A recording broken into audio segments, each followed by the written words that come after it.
Bien-aimés frères et sœurs en Jésus, la grâce, la paix et la miséricorde nous sont données de la part de Dieu le Père et de Jésus-Christ son Fils, notre Sauveur.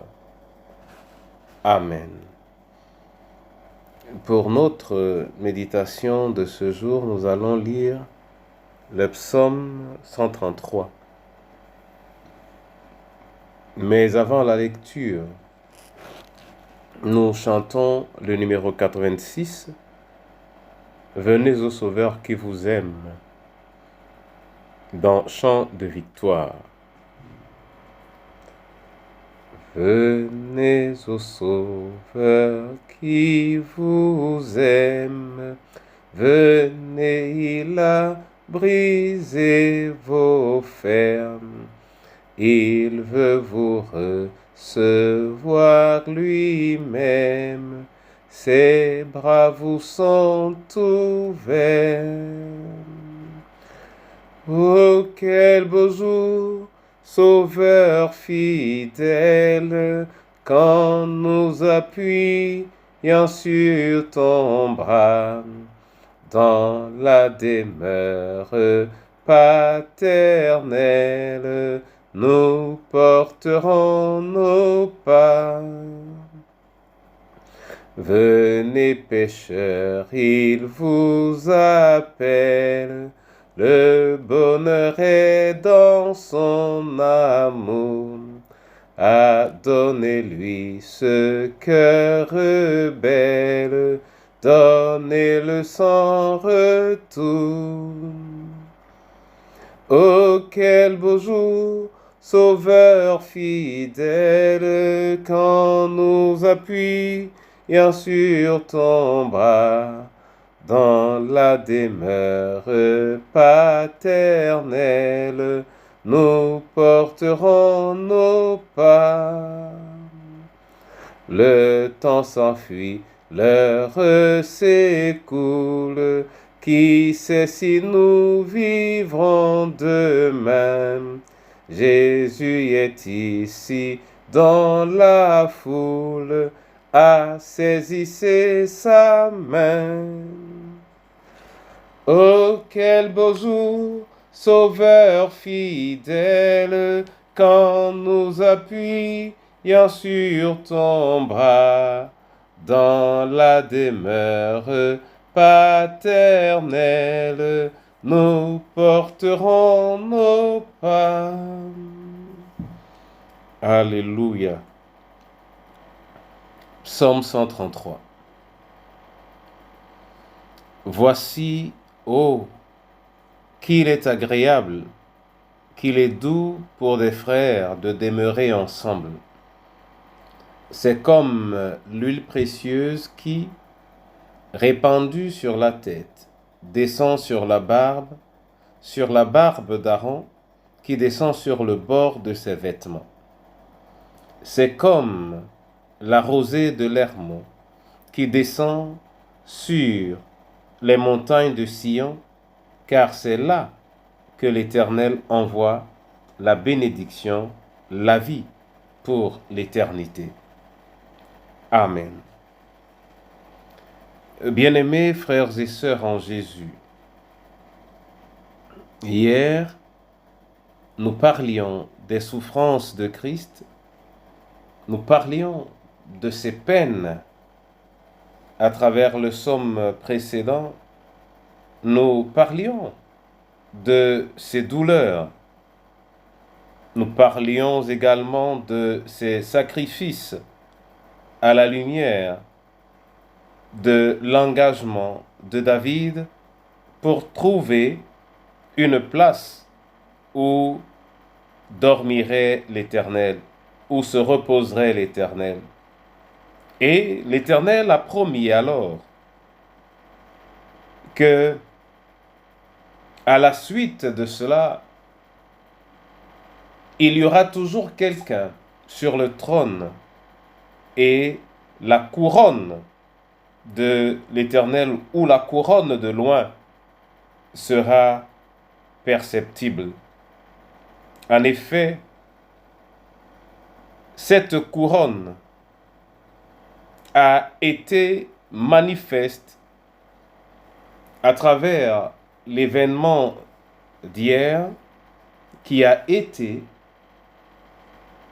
la mort effective ou le souvenir de la mort de notre Seigneur et Sauveur Jésus-Christ. Épreuve douloureuse pendant laquelle il a reçu une couronne d'épines sur la tête, mais qui préfigure la couronne de la beauté de la présence de l'Éternel. Aujourd'hui, le psaume que nous partageons est le 133e dans le recueil.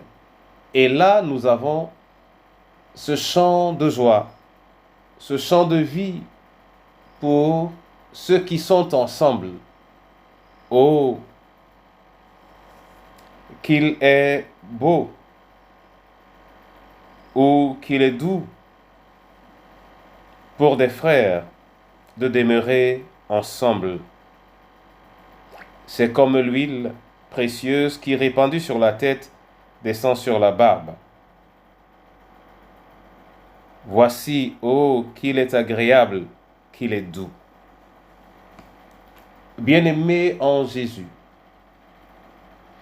si dans le sacrifice du Seigneur, chacun d'entre nous a pu y trouver quelque chose, si en ce sacrifice, nous reconnaissons non seulement que nous en sommes la source, mais qu'en plus nous en sommes les bénéficiaires, alors naturellement, ce sacrifice doit pouvoir nous rapprocher parce que nous avons eu les mêmes émotions au même moment pour le même fait. Et le fait est la mort de Jésus. Pour que cette mort ne soit pas vaine, il est important pour nous d'en considérer le prix. Oui, d'en considérer le prix, mais en plus, d'en considérer l'intérêt. Il est mort pour nous sauver. Il est mort afin qu'une multitude, aussi loin qu'elle puisse se trouver, se reconnaisse et se rassemble pour, à travers l'image de la Sainte Seine et à travers son commandement sur l'amour, représenter la même chose. Et d'ailleurs, l'élément le plus intéressant, c'est encore sa prière, la prière de Jean 17, où il dit que nous devons être un, comme il a été, lui, avec le Père. Bien-aimés frères et sœurs en Jésus, l'image de ce psaume 133 à la lumière du sacrifice de Christ nous indique par ailleurs qu'il y a une onction venue de l'Éternel, venue du Créateur, mais une onction qui s'est déposée sur Jésus à travers son sacrifice, qui lui est la tête de l'Église. Ainsi, lorsque sur lui descend l'onction, cette onction descend sur les bras, sur les membres, sur le vêtement, jusqu'aux pieds. C'est-à-dire que cette huile va alors à la rencontre de tous ceux qui reconnaissent dans l'Église Jésus comme le maître ou le chef de l'Église. Et ainsi, à travers l'huile qui est descendue et qui part de Christ, le peuple de Dieu va se reconnaître un, va se ressentir naturellement un. Et c'est à travers cela qu'il deviendra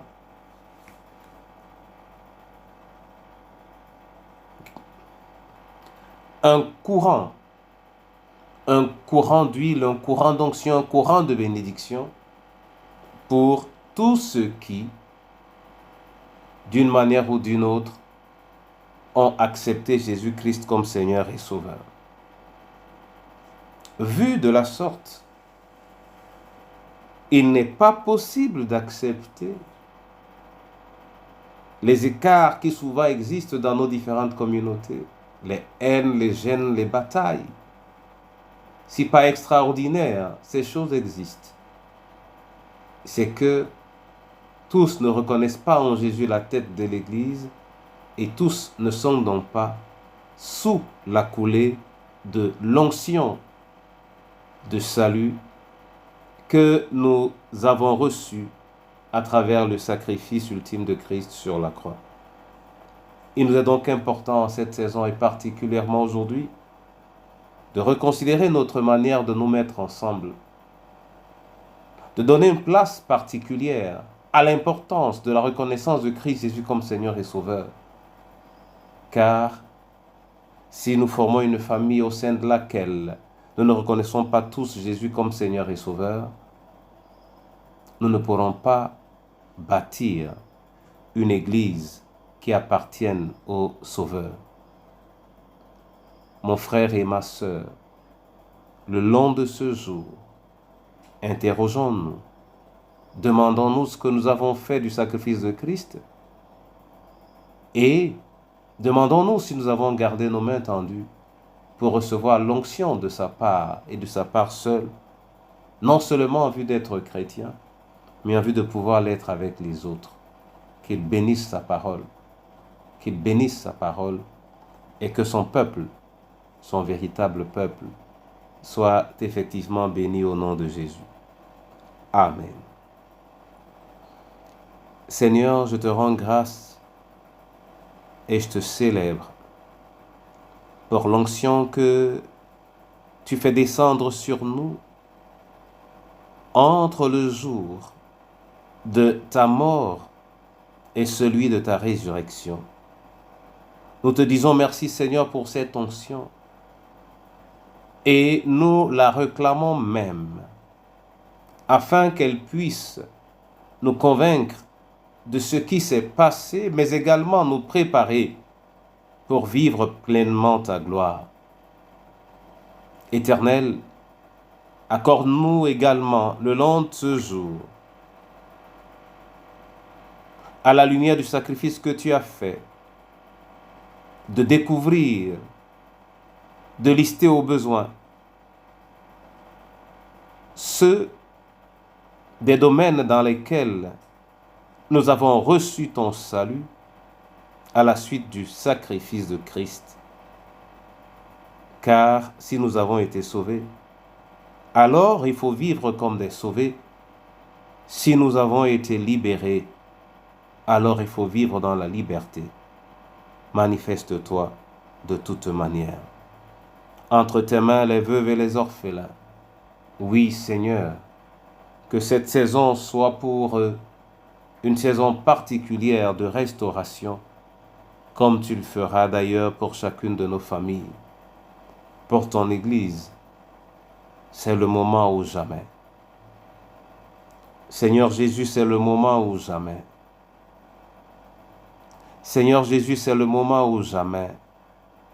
Qu'elle cesse d'être ton Église, un ensemble de cathédrales figées, à contempler mais sans vie, mais qu'elle devienne une famille de pierres brillantes et brûlantes, de pierres vives qui s'amoncellent pour faire monter la flamme de notre engagement devant ton trône et aux yeux du monde. Viens, sois élevé en Jésus notre Sauveur qui nous a appris à te dire: Notre Père qui es aux cieux, que ton nom soit sanctifié, que ton règne vienne, que ta volonté soit faite sur la terre comme au ciel. Donne-nous aujourd'hui notre pain de ce jour. Pardonne nos offenses, comme nous pardonnons aussi à ceux qui nous ont offensés. Et ne nous soumets pas à la tentation, mais délivre-nous du mal, car c'est à toi qu'appartiennent le règne, la puissance et la gloire pour les siècles des siècles. Amen.